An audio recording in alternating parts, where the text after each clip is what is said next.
Hello guys, what's up? So in today's video, I'm going to show you how to make a looping track in Suno AI. So let's begin.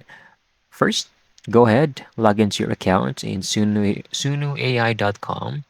And if you haven't created your song yet, go ahead, create a song, go to close this, go to custom, simply go and paste your lyrics or generate one here with the prompts.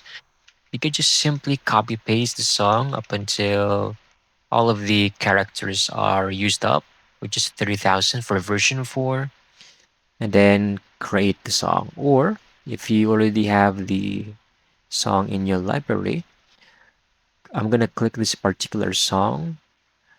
Click on the three dots. We're going to choose the remix or edit option. And then over here, there is an extend. So here we can select the time to extend your clip from.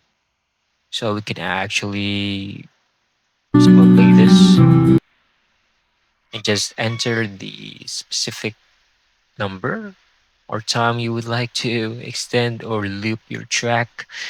And then everything in here should be the same.